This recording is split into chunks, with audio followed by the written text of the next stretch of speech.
कक्षा 11 के विद्यार्थियों, मैं आज आपको हिंदी का पहला पाठ वो कबीर और उनकी साखियाँ पढ़ाने जा रहा हूँ। सबसे पहले मैं आपको कबीर के बारे में बताऊँ। कबीर जो हैं वो भक्त काल के कवि हैं। भक्त काल को दो भागों में बांटा गया है, सगुण भक्ति और निर्गुण भक्ति। ये निर्गुण भक्ति के उपासक थे, निराकार ब्रह्म के उपासक थे। इनका जो जीवन है वो बड़ा ही विपत्तियों से भरा हुआ था। इनका जन्म एक विधवा ब्राह्मणी ने दिया। लोक लाज की वजह से लहर तारा नामक तालाब के किनारे उस विधवा ने इस बच्चे को फेंक दिया। नीरू और नीमा नामक जुलाहे ने इनका लालन पालन किया। इस वजह से इनका जीवन जो है वो एक बड़ी आपदाओं से भरा हुआ जीवन था। लेकिन उन आपदाओं को कबीर ने जो है चैलेंज के रूप में स्वीकार किया और आगे चल कर के यह एक महान उच्च कोटि के संत हुए। इन्होंने हिंदू मुस्लिम में भरे हुए कर्मकांड, आडंबर आदि का खुलकर विरोध किया। साथ ही इन्होंने जात प्रथा, सांप्रदायिकता तथा धार्मिक कुरीतियों का डटकर सामना किया। कुल मिलाकर के इनको हम एक समाज सुधारक भी बोल सकते हैं। इनकी भाषा जो है वो खिचड़ी भाषा है, क्योंकि ये जहाँ पे भी गए वहाँ से उन शब्दों को चुन कर के इन्होंने अपनी साखियाँ रची। अधिकतर ये देशाटन किया करते थे। देशाटन एक जगह से दूसरी जगह घूमना। इसलिए इनकी भाषा को सदुक्कड़ी पंचमेल खिचड़ी कहा जाता है। कुल मिलाकर के कबीरदास जी एक क्रांतिकारी संत के रूप में उभर करके आए और इन्होंने हिंदी साहित्य को इतनी विपुल मात्रा में साहित्य प्रदान किया कि आज हिंदी साहित्य इनका ऋणी है। इनका आभार प्रकट करता है। इनकी साखियाँ जो हैं अलग अलग जीवन के अलग अलग पहलुओं पर आधारित हैं। सबसे पहली साखी गुरु के महत्व पर है। पीछे लागा जाए था लोक वेद के साथ, आगे थे सतगुरु मिल्या दीपक दिया हाथ, कबीरा दीपक दिया। कहने का मतलब है कि मैं लोक गृहस्थी में, लोक जीवन में फंसा हुआ था, लेकिन आगे चल कर के मुझे सतगुरु की प्राप्ति हुई। सतगुरु मिला, सच्चे गुरु की प्राप्ति हुई।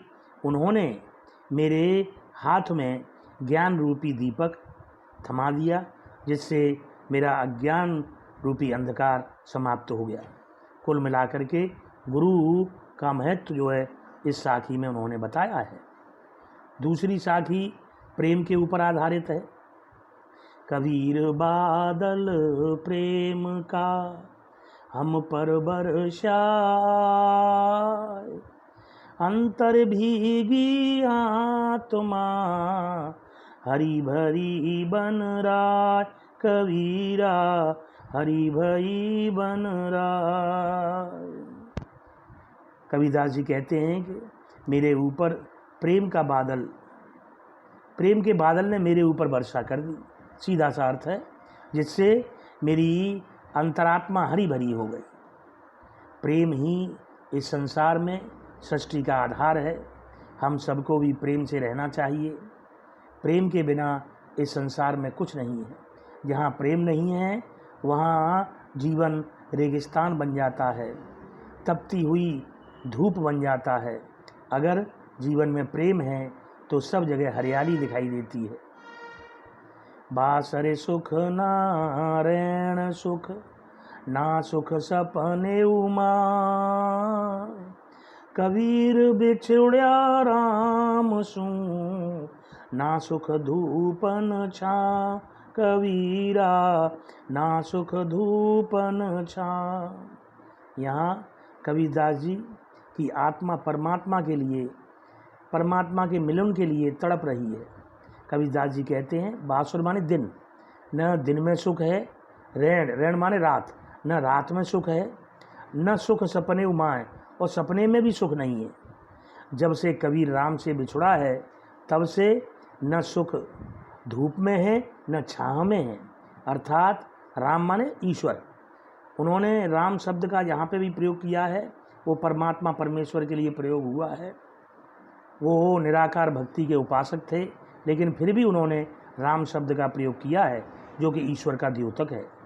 ईश्वर से बिछुड़ने के बाद उनकी आत्मा जो है तड़प रही है कि मुझे जो है कहीं भी सुख की प्राप्ति नहीं हो रही है।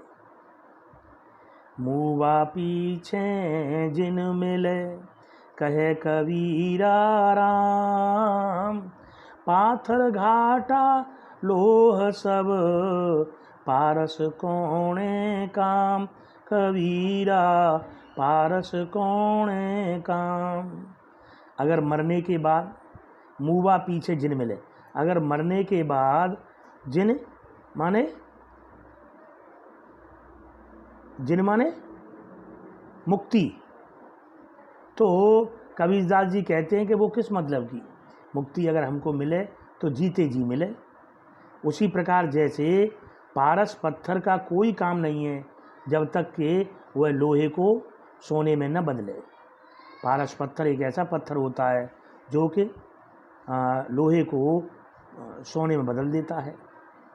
आँखड़ियाँ झाई पड़ी पंथ निहार निहार, जीवड़ियाँ छाला पड़ा राम पुकारे पुकार, कबीरा राम पुकारे पुकार।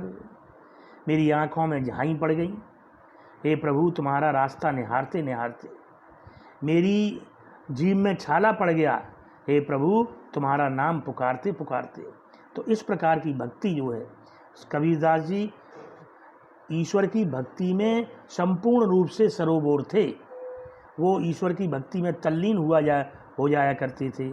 इसीलिए वो कह रहे हैं कि मेरी आँखों में झाई पड़ गई, जीभों में छाला पड़ गया, हे प्रभु अब तो आकर के मुझे अपनी शरण में ले लो, अब तो मुझे अपनी शरण प्राप्त करा दो।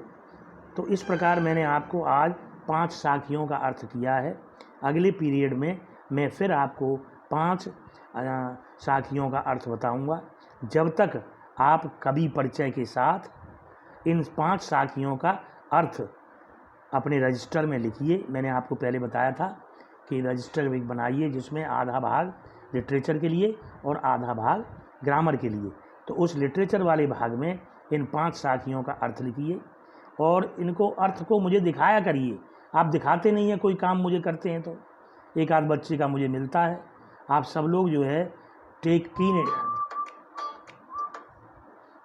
कीन interest and take keen interest in these online classes. Thank you.